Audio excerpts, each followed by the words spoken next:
Tata group की दिग्गज power company Tata power 1910 में Tata hydro electric power supply company के नाम से इसकी शुरुआत हुई थी। देश की सबसे बड़ी इंटीग्रेटेड पावर कंपनियों में से है एक। 14,000 मेगावाट से ज़्यादा की कैपेसिटी है।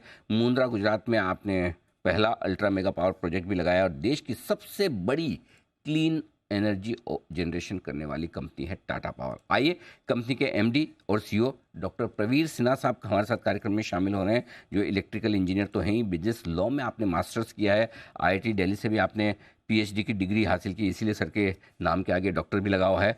40 साल से ज़्यादा लंबा गहरा अनुभव सर का है इस पूरे फील्ड का।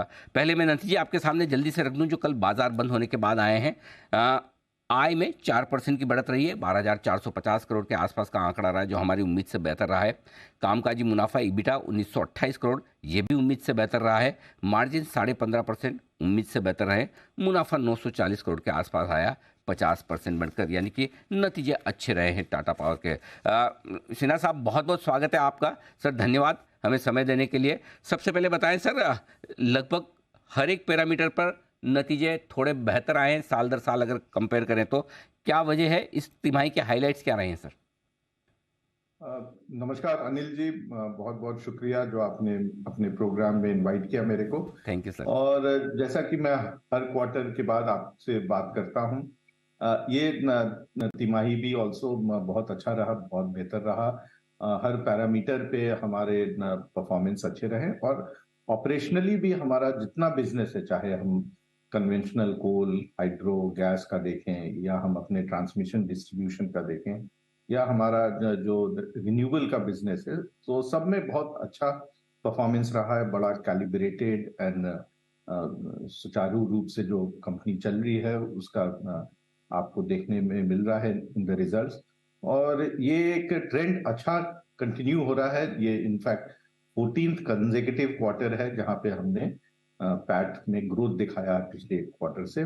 सो ये आप मान सकते हैं कि ये कंसिस्टेंट परफॉर्मेंस का एक बड़ा अच्छा एग्जाम्पल है। और जो एक और नंबर में देख रहा था ईबिटा का, यानी कि कामकाजी मुनाफा 1928 करोड़ जो पहुंचा है, अगर मेरी नॉलेज सही है तो ये ऑल टाइम हाई है। किसी भी तिमाही में सबसे ज़्यादा ये कामकाजी मुनाफा आपका ईबिटा पहुंचा है।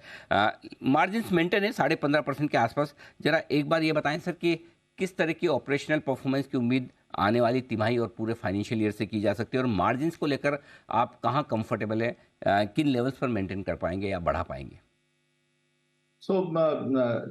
जो आप परफॉर्मेंस देख रहे हैं, ये परफॉर्मेंस कंटिन्यू करेगा आगे भी, और हर क्वार्टर में भी और पूरे साल का भी हमारा अच्छा ही परफॉर्मेंस रहेगा इसी तरह से। और मार्जिन पे हम काफी काम कर रहे हैं, काफी जगह हमने काफी ग्रोथ किया है। आपने देखा होगा कि हमारा रेवेन्यू भी काफी इंक्रीज हो गया, सो काफी ग्रोथ हुआ है।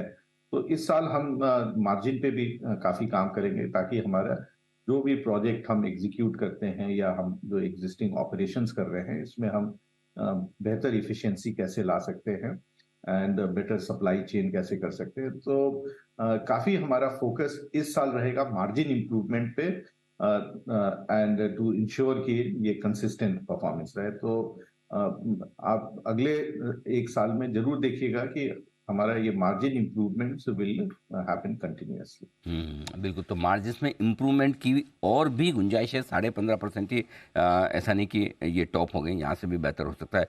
सर आपने कॉन कॉल में भी ये बताया कि कुछ 4,000 करोड़ रुपए का इन्वेस्टमेंट दो फंड की तरफ से आने की उम्मीद है। जरा इसके बारे में विस्तार से बताएं, कितना पैसा आ सकता है, कब तक आ सकता है?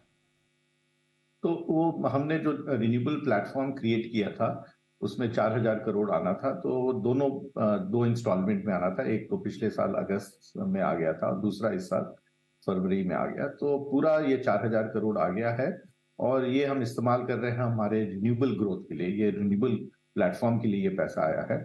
और इस साल आप देखिएगा तो हमारा कैपेक्स प्लान भी काफी बड़ा है। पिछले साल हमने करीब 6,500 करोड़ का कैपेक्स किया था, और इस साल हम उसको डबल कर रहे हैं, करीब 12,500 करोड़ का कैपेक्स का है प्लान। और रिन्यूएबल में काफी हम कैपेक्स कर रहे हैं। हम एक नया मैन्युफैक्चरिंग फैसिलिटी लगा रहे हैं जिसमें करीब 3,000 करोड़ लग रहा है। इसके साथ साथ हम यूटिलिटी स्केल और ग्रुप कैप्टिव प्रोजेक्ट्स लगाएंगे, तो उसमें करीब 4,500 करोड़। आप देखिएगा कि हमारा जो नया कैपेक्स लग रहा है, ये हमको किस तरह से आगे प्रॉफिटेबिलिटी में इम्प्रूवमेंट लाएगा और हम अपने जो एग्जिस्टिंग ऑपरेशन है उसमें और कैसे इम्प्रूवमेंट लाएं कि हमारे पास अच्छा कैश फ्लो रहे, ताकि हम फ्यूचर जो भी हमारी कोई जरूरत है कैश फ्लो कैपेक्स के लिए वो बिजनेस से ही आ जाए।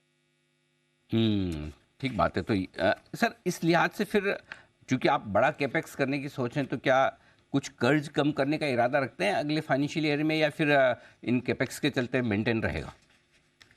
तो आप देखिए कि इस साल भी हमने 6,500 करोड़ का कैपेक्स किया।